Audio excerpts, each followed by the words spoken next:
ভারতের মহারাষ্ট্র রাজ্যে কয়েক সপ্তাহ ধরে ভাষা ও পরিচয় ঘিরে চলছে তুমুল উত্তেজনা, যা রূপ নিয়েছে সহিংসতায়ও। চলতি বছরের এপ্রিলে মহারাষ্ট্রের সরকার রাজ্যের সরকারি প্রাথমিক বিদ্যালয়গুলোতে হিন্দিকে তৃতীয় ভাষা হিসেবে পড়ানো বাধ্যতামূলক করলেই উত্তেজনার সূত্রপাত হয়। এর আগে সব বিদ্যালয়ে মারাঠি ও ইংরেজি পড়ানো হতো। ভারত সরকার জানিয়েছে, নতুন সিদ্ধান্তটি জাতীয় শিক্ষানীতির নির্দেশনা অনুযায়ী আরোপ করা হয়েছে। এনইপি 3টি ভাষা শেখানো বাধ্যতামূলক করেছে।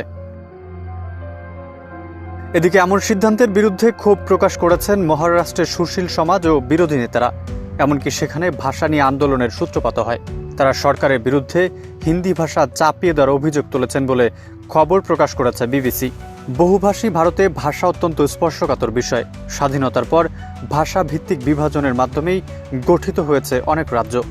স্থানীয় ভাষার সঙ্গে মানুষের সাংস্কৃতিক পরিচয় ও আত্মমর্যাদা গভীরভাবে যুক্ত। তাই হিন্দিকে চাপিয়ে দেওয়ার উদ্যোগকে অনেকে হুমকি হিসেবে দেখছেন। ভারতের বিভিন্ন রাজ্যে হিন্দি ভাষা নিয়ে রয়েছে তীব্র আপত্তি। হিন্দিকে গণ্য করা হয় উত্তর ও মধ্য ভারতের ভাষা হিসেবে। বিভিন্ন সময় কেন্দ্রীয় সরকারের হিন্দি প্রচারের উদ্যোগগুলো দক্ষিণ ও পশ্চিম ভারতের অহিন্দিভাষী রাজ্যগুলোতে শঙ্কা সৃষ্টি করেছে। এসব অঞ্চলের মানুষ ভাবছেন এতে তাদের স্থানীয় সংস্কৃতি ও ভাষার অস্তিত্ব বিপন্ন হবে। মহারাষ্ট্র সহ উন্নত রাজ্যগুলোতে কর্মসংস্থানের জন্য হিন্দিভাষী রাজ্যগুলো থেকে অভিবাসন বেড়ে যাওয়ায় এই শঙ্কা আরও তীব্র হয়েছে। বিজেপি ক্ষমতায় আসার পর ভাষা নির্ভর রাজনীতির উত্তেজনা বাড়ে। বিজেপির শীর্ষ নেতারা প্রায়ই হিন্দিকে অগ্রাধিকার দিয়ে বক্তব্য দেন। এতে সৃষ্টি হয়েছে নানা বিতর্কের। পরিস্থিতি উত্তপ্ত হয়ে উঠলে মহারাষ্ট্রের বিজেপি নেতৃত্বাধীন সরকার সিদ্ধান্তটি স্থগিত করে এবং বিষয়টি পর্যালোচনার জন্য একটি কমিটি গঠন করে। তারপরও বিরোধ থামেনি।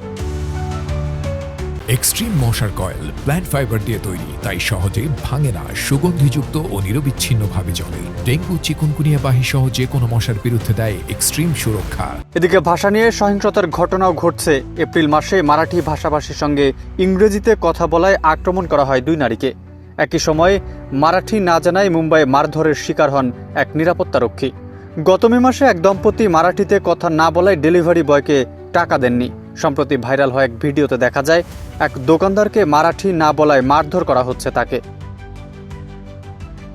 বিশ্লেষকরা মনে করছেন ভাষাভিত্তিক আবেগ সামনের নির্বাচনে প্রভাব ফেলতে পারে। যদিও অনেকে মনে করেন এ জাতীয় রাজনীতি দীর্ঘমেয়াদে জনগণের আস্থা হারাবে।